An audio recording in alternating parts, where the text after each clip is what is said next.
इस हफ्ते चीनी सफीर वांग कैजियान ने कतर में हमास के टॉप लीडर इस्माइल हानिया से मुलाकात की। ये गाजा में जंग छिड़ने के बाद से बीजिंग के जरिए ऑफिशियल तौर पर तस्लीम शुदा चीनी और हमास अफसरान के बीच पहली बैठक थी। यरूशलेम पोस्ट ने हमास का हवाला देते हुए बताया है कि हानिया से चीनी सफीर से कहा कि जंग को जल्द खत्म करने की जरूरत है। उन्होंने ये भी कहा कि इजराइल को गाजा में अपनी फौज हटा लेनी चाहिए और एक खुद मुख्तार फिलिस्तीनी रियासत का कयाम किया जाना चाहिए। वाज़ेह हो कि अक्टूबर में शुरू हुई जंग के बाद से चीन के जरिए फिलिस्तीन और इजराइल भेजा गया पहला डेलीगेशन है।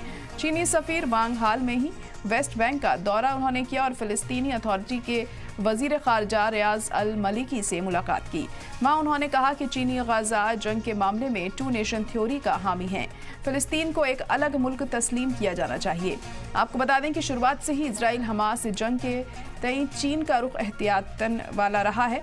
चीनी सदर शी जिनपिंग ने इजराइल पर हमास के 7 अक्टूबर के शुरुआती हमले के बाद तकरीबन 2 हफ्ते तक अपने रद्द-ए-अमल का इजहार नहीं किया। शुरुआती सरकारी बयानों में हमास का नाम लेने से भी परहेज किया गया। इसके बाद ही महीनों में चीन ने खुद को पीस मेकर के तौर पर पेश करने की कोशिश की। आपको बता दें कि चीनी वज़ारत ख़ारजा ने इस खबर की तस्दीक भी की है। चीन भी 2 नेशन थ्योरी का कायल है। चीन भी ये चाहता है कि 2 नेशन थ्योरी को यहाँ लागू किया जाए। हालांकि इससे पहले चीन ने अपना रुख साफ नहीं किया था, लेकिन अब यह खबर सामने आ रही है कि चीन भी ये चाहता है कि 2 नेशन थ्योरी को अप्लाई किया जाए यहाँ पे।